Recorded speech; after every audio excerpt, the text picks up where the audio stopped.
Porque se está llamando a los, o sea, lo que cierto sector de la derecha está planteando es el derecho como padres de familia a intervenir en la formación académica y educativa de sus hijos a nivel escolar, ¿no? Entonces, oye, pero es buenísimo, pues, ¿no? Porque eso es democrático, ¿no es cierto? Yo tengo derecho a intervenir en la educación de mis hijos, y ¿por qué entonces eso se estaría viendo como parte de un movimiento, entre comillas, antidemocrático, si es que en sí mismo parece ser muy democrático?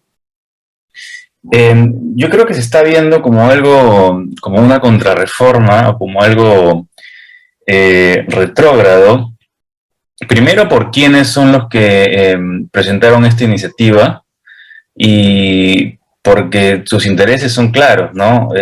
Hay partes de la currícula escolar con la que no están de acuerdo, y el propósito de esta medida es que los padres puedan decidir eliminar esas partes con las que los sectores más conservadores no están de acuerdo. O sea, yo creo que eso es lo que se critica, no el hecho de que los padres de familia, como cualquier ciudadano, pueda eventualmente participar en las decisiones acerca de qué cosas se debe incluir en la currícula escolar.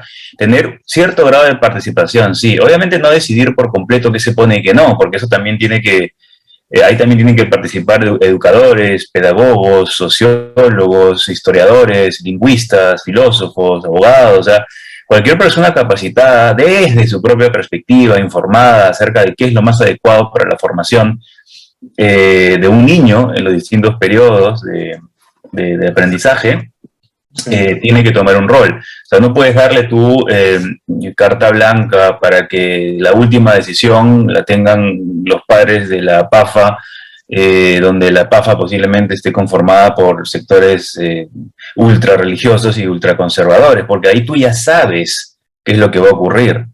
Y repito, el problema o el riesgo para la democracia siempre es escoger algo o votar a favor de un proceso donde el resultado pueda preverse con facilidad, tanto si se trata de una constitución de cerrón, como si se trata de políticas de educación pública, ¿no? El problema es cuando tú escoges asumiendo que ese va a ser el resultado porque tú lo que quieres es obtener un determinado resultado, ¿no? Esta constitución o eliminar cualquier referencia al género en la currícula escolar, por ejemplo. Y algo parecido ocurre, voy a meter yo el tema, disculpa, con el Tribunal Constitucional, ¿no?, que acabamos de escoger. Ya, pero no te vayas al tribunal. Quiero hacerte una pregunta que está relacionada al tema de la educación. Y quiero planteártela desde una perspectiva personal. Quiero que nos cuentes un poco, estoy asumiendo que un montón de gente nos va a ver en esta entrevista, en tu rol de profesor de filosofía política. ¿Okay? Sí. Me queda claro que un alumno universitario que lleva un curso de filosofía política tiene, digamos, bastante claras las cosas, por lo menos sus propios intereses. ¿Tú crees que el acercamiento de ese grupo de personas que ves en tu clase, con el que interactúas recurrentemente, el interés de esas personas o el acercamiento de esas personas a la filosofía política está dentro de un marco teórico, o tú crees que lo están viendo como un tema instrumental? ¿Tú crees que ellos se sienten como agentes de cambio, quisieran ser agentes de cambio? No, o sea, no. Okay, claro, no. Siguiente tema. Sí, definitivamente. No, lo que digo es que no es el carácter de mi curso, ¿no? De este curso, porque no, y te doy las razones. Porque el curso de filosofía política que yo suelo dictar regularmente es un curso obligatorio del programa de estudios en filosofía. O sea, principalmente lo llevan filósofos. También hay alumnos libres de otras especialidades, pero principalmente lo llevan filósofos que tienen un interés más bien teórico. No es un curso no sé, de una maestría de políticas públicas, ¿no?, donde es un instrumento para luego ellos ir al sector público y aplicar lo que han aprendido. No, es un curso de filosofía, entonces lo que yo les doy son instrumentos para que puedan pensar críticamente la realidad, para que usen conceptos de manera más precisa. Por ejemplo, como empezó esta discusión, ¿no?, ¿qué cosa llamamos democracia y por qué la democracia es valiosa? cómo se ha estudiado la democracia, cómo se aplica la democracia, lo mismo con el concepto de libertad, autonomía, tolerancia, etcétera, ¿no? Corrientes democráticas, porque hay más de una forma de entender a la libertad, ¿no? La libertad es libertad negativa, inicios del siglo XVIII, luego tiene un carácter más reflexivo, con inicios de la Ilustración, y ahora estamos en un periodo donde se habla de libertad social. O sea, es un poco de historia, un análisis conceptual de términos vinculados con el discurso político, ¿no? Eso es más bien. Entonces la gente va inicialmente, sí, quizás con un interés más teórico, pero finalmente pues los dotamos de herramientas para que puedan pensar, analizar críticamente la realidad, ¿no? Con un bagaje conceptual más amplio del que tenían cuando entraron, quizás, ¿no? Eso diría yo. O sea, no es un curso profesionalizante en ese sentido. Bueno, me saltó eso ahora un poco porque...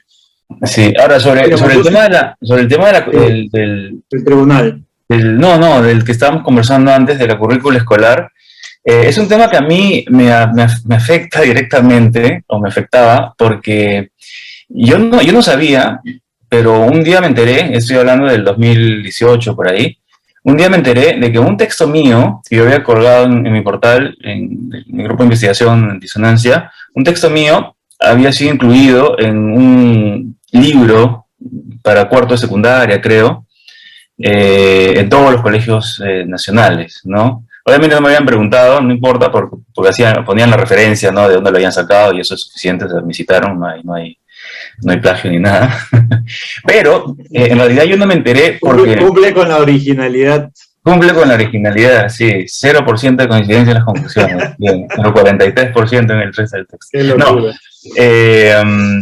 Y yo me enteré no cuando apareció, sino cuando hubo la Comisión de Educación del Congreso, que estaba liderada por fujimoristas en ese Congreso, hizo una presentación para exigir que ese texto mío se retire de los libros para educación secundaria, porque incluía la perspectiva de género, y el texto no tenía nada que ver con eso. Era un texto donde yo explicaba el concepto de disonancia y por qué puede resultar disonante defender dos puntos de vista, o defender simultáneamente dos creencias que son mutuamente contradictorias, ¿no? Algo que nosotros hacemos normalmente, pero de lo que no solemos ser conscientes. Entonces, cuando somos conscientes de que estamos defendiendo el derecho a la libre determinación, y al mismo tiempo estamos exigiendo que no haya unión civil, ahí estamos defendiendo dos creencias que son irreconciliables, son contradictorias. No puedes tú defender las dos cosas porque se niegan mutuamente. Entonces, cuando te das cuenta de que estás haciendo eso, surge una disonancia cognitiva, y tiene que ser... Eso explicado en el texto, ¿ok? Pero usé el ejemplo de la Marcha por la Vida. Entonces, eso fue suficiente para la Comisión de Educación del Congreso Fujimorista para decir, quiten este texto porque eso es ideología de género, ¿no? Y pasaron el video de esa sesión, y ahí me reí mucho, y ahí me enteré de que ese texto mío está en el libro. No sé cómo terminó, no sé si lo quitaron o lo dejaron, pero nada, es algo que me atañe directamente, ¿no? Mira, buena anécdota eso. Ese tipo de censuras, sí. Y sobre el Tribunal Constitucional... Sí, para ir cerrando, no me quiero ir sin tocar ese tema. Lo que pasa con el Tribunal Constitucional, y con esto quiero redondear también un poco de lo anterior, nuevamente, es que tú tienes una composición demasiado homogénea como para estar confiado de que las decisiones que se tomen con respecto a la interpretación de la Constitución sean las mejores, ¿no? Porque tú más o menos ya sabes, viendo el perfil de los miembros del Tribunal Constitucional, qué tipo de decisiones van a tomarse. Y esa predictibilidad no es democrática. Si tú tuvieras un Tribunal Constitucional plural, entonces tú podrías confiar de que lo que ocurra ahí sea una auténtica deliberación, porque habría intercambio de puntos de vista. Y finalmente, la decisión que se tome sería una decisión producto de un consenso basada en una discusión real donde ha habido razones diferentes que han salido. Cuando tienes un conjunto de personas que delibera, donde todas piensan igual, no hay deliberación, pues. Ya están a priori todas de acuerdo. Por lo tanto, el resultado es perfectamente predecible. Y eso no puede ser llamado democrático, ¿no? No puedes tener un ente deliberador donde sea perfectamente predecible cuál va a ser el tipo de decisión que se tome, ¿no? Lo que Porque pasa la es que democracia pasa por el intercambio de razones y de opiniones distintas. Coincido contigo si es que en la decisión del tribuno interviene un tema personal, un tema de formación personal, un tema de tendencias, pero en teoría y en principio, un juez o un magistrado de un tribunal de tan alta calidad como es ese, en teoría lo que hace es un análisis técnico de la norma. No debería haberse su decisión o su voto afectado por si es que él es más conservador, más moderado, más progresista, más de avanzada. En teoría, te lo menciono simplemente en teoría. Me queda claro que desde un punto de vista antropológico es muy difícil que nos desmarquemos todos de aquellos elementos que conforman nuestra personalidad, nuestra idiosincrasia y nuestra ideología, ¿ok? Pero en teoría, un tribuno de un tribunal constitucional, un magistrado de un tribunal constitucional debería actuar así. Ahora, yo también creo que no va a ser así, ¿ok? Tanto como si fuese un tribunal conservador, como si fuese un tribunal excesivamente progresista, coincido plenamente contigo en la necesidad de un balance, y eso debió ser y es responsabilidad del Congreso de la República, ¿no es cierto?, a la hora de proponer y elegir a estos magistrados. Pero tú no crees entonces, digamos, desde un punto de vista muy objetivo, que un magistrado, por más que haya sido probablemente abogado defensor de partidos de derecha, como es uno de los casos, ¿no es cierto?, que ha sido abogado de Renovación Popular o abogado de Fuerza Popular, etcétera, esa persona tú no crees que pueda, y sabiendo, que Renovación y Fuerza Popular tienen un factor común muy divertido, además del popular, y es el hecho de que son partidos conservadores para las toma de ciertas decisiones políticas y sociales. ¿Tú no crees que ese magistrado esté en capacidad de tomar una decisión probablemente que esté en favor de la SUNEDU, más allá de que él haya sido representante de Fuerza Popular y Renovación Popular que están en contra de la SUNEDU? No creo. No creo. Pero no seas incrédulo. O sea, lo pregunto desde una perspectiva netamente objetiva. Olvídate de esa persona. Es que yo no creo que esa sea la función de un tribunal constitucional o de una Corte Suprema, como se llama en los distintos países, ¿no? Son elementos distintos. Pero digamos, por ejemplo, el mecanismo de la revisión judicial es algo que está a cargo de la Corte Suprema en Estados Unidos y es algo que hace nuestro Tribunal Constitucional, porque finalmente su función es interpretar una norma marco que está presente en la Constitución, ¿no? O un principio constitucional, etcétera, o evaluar una decisión o una norma aprobada por el Congreso a la luz de un principio constitucional, para lo cual tienen que interpretar también el contenido del principio constitucional. No es una opinión personal, es una interpretación pero es una interpretación de la norma. Pero al haber una interpretación, no se puede evitar, y no creo que nadie pretenda evitar que la forma de vida o el background de cada individuo juegue un rol ahí, porque ellos van a tener una lectura a partir de sus propias experiencias y de su propia línea de pensamiento político, económico, social, de su procedencia cultural, social, lo que sea, van a tener una determinada línea de interpretación de una norma que va a verse de una manera distinta en una persona que tenga un background diferente. Eso es natural y no puede evitarse.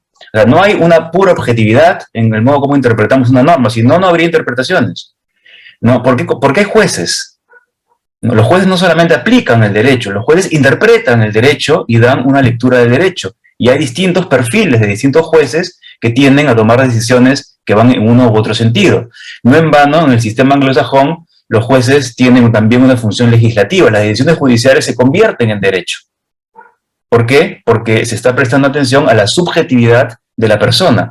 Si no, sería pues una máquina, ¿no?, la que podría simplemente producir sentencias judiciales. No lo puede hacer una máquina, tiene que ser un ser humano, porque un ser humano tiene un grado de subjetividad en sus decisiones y eso está bien, hasta cierto punto, ¿no? Eso no se puede quitar y nadie pretende quitarlo, ¿no? Y eso, cuando eso ocurre en un tribunal constitucional, lo que tienes también son sesgos, según el punto de vista particular de cada individuo.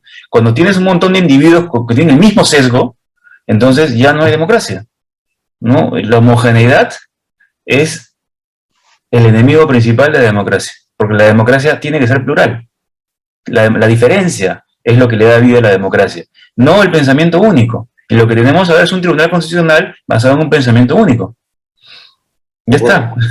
Donde los extremos no me quiero ir, me gana la hora, pero no me quiero ir un poco sin hablar y que nos cuentes de filosofía y cambio social y de cómo es que tú crees que esto puede ser un aporte. Es un libro pensado desde una perspectiva académica, perdón, para académicos, es un aporte a la sociedad no ilustrada. ¿Qué te llevó a producir este texto y qué es lo que podemos encontrar en él?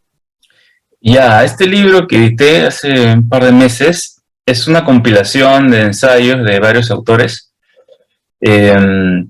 autores peruanos, alemanes, estadounidenses, que trabajan teoría crítica de la sociedad, que es una corriente de pensamiento que busca producir un tipo de teoría que no solamente describa los procesos sociales, políticos y económicos, sino que al describirlos muestre sus fallas, ¿no? Muestre sus contradicciones, muestre por qué muchos procesos sociales generan patologías, malestar en las personas, cuando aparentemente pues, la sociedad tiende a la integración y al buen funcionamiento, ¿no?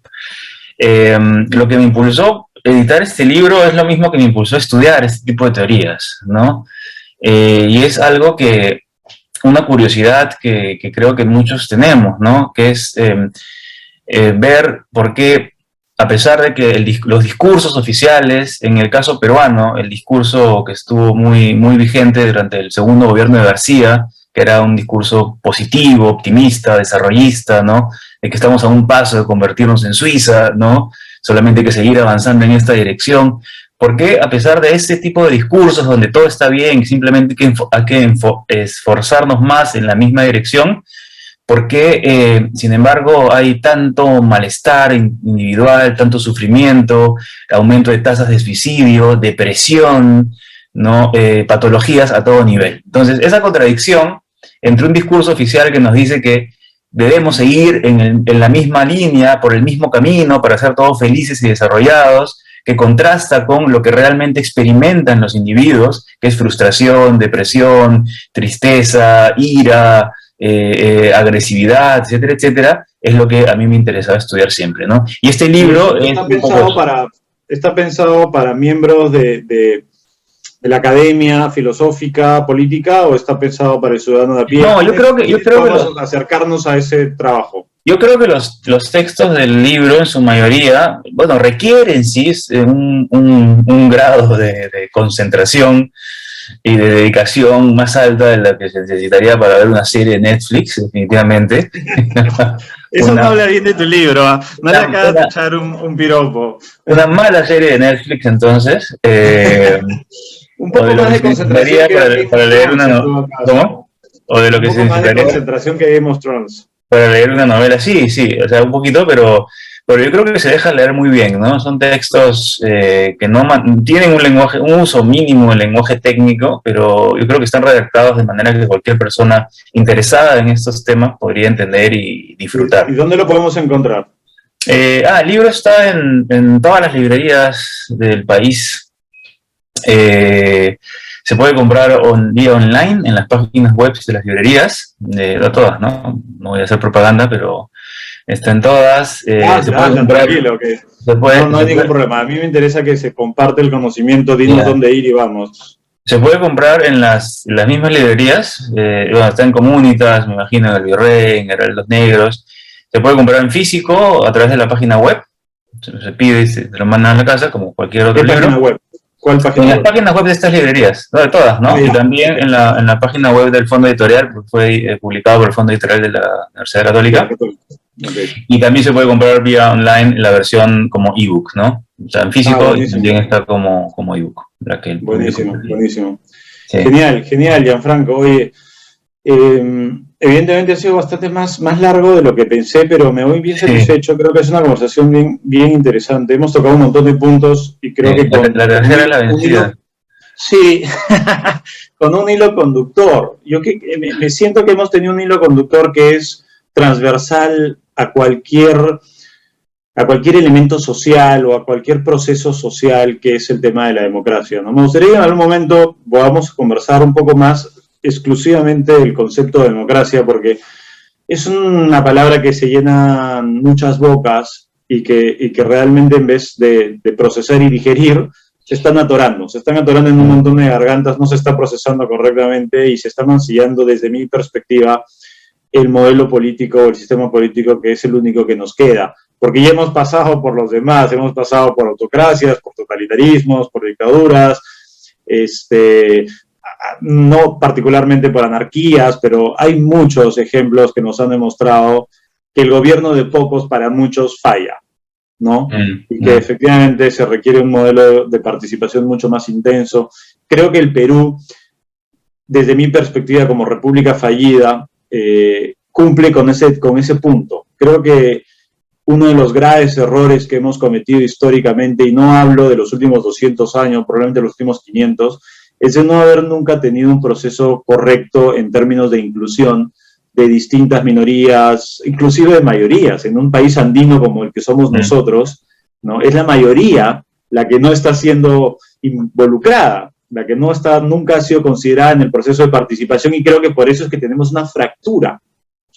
Como sociedad estamos fracturados y no podemos efectivamente hablar de reconciliación porque, como una vez conversamos, este país nunca estuvo conciliado. Así que es un eufemismo hablar de reconciliación. Creo que tenemos que empezar por un proceso nuevo. Efectivamente, no sé si un nuevo contrato o un nuevo pacto social. Probablemente sí, pero por etapas. Bueno, no lo sé. Eso es algo que probablemente conversaremos en otro momento. Pero sí estamos fracturados. La división que estamos viviendo hoy me parece que solo se ha puesto sobre el tapete. No es algo nuevo, ¿no? Se ha puesto simplemente un poco más en evidencia como procesos discriminatorios que hemos vivido también, no solo por temas raciales o religiosos, sino también por temas de identidad sexual, por temas de geolocalización, ¿no? O sea, discriminamos gente que vive en otros distritos, o hablamos de gente que vive en los cerros como si fuesen accesorios a la sociedad, ¿no? Cuando curiosamente la gente que vive en los cerros, y hace poco estuve bastante cerca a ellos producto de un proceso político, son finalmente quienes merecen más nuestra atención, ¿no? Porque eso es lo que va finalmente a generar un cambio. Pero muy bien, me voy contento. Esto, Gianfranco, es Politiqueros, es un nuevo ciclo de conversaciones que estamos empezando con un grupo de amigos involucrados en política. Me encantó hacer un primer programa contigo. Creo que estoy seguro que vamos a tener más de estos, y quería dejar algo más. Tú mencionaste que tenías un grupo llamado Disonancia. No sé si quieres contarnos dónde podemos probablemente acercarnos a este grupo, escuchar un poco más. Sí, es un grupo de investigación de la Universidad Católica, que está activo desde hace 8 años ya, un poco más. Organizamos, es un grupo de investigación en realidad, académico principalmente, pero organizamos también una serie de eventos académicos, pero dirigidos al público general, varios al año. Tenemos un evento grande desde hace 9 años, casi, este va a ser nuestro 9º año, ¿no? ¿Tienen una plataforma digital? Tenemos una plataforma que se llama Disonancia, justamente. Disonancia es el nombre del medio de difusión, del grupo de investigación. ¿Es una página web? Es una página web, sí, es una página web donde colgamos contribuciones de miembros del grupo, hay una sección audiovisual también, colgamos los eventos que organizamos, que se graban y se transmiten. La página se llama simplemente Disonancia, disonancia.pe. Y nada, está ahí en internet para el que esté interesado en visitarla. Genial. Buenísimo, Gianfranco. Pues lo dicho, muchísimas gracias por tu tiempo hoy día. Estamos conversando. Mi nombre es Hernán Díaz y esto fue Politiqueros. Gracias a todos. Chao.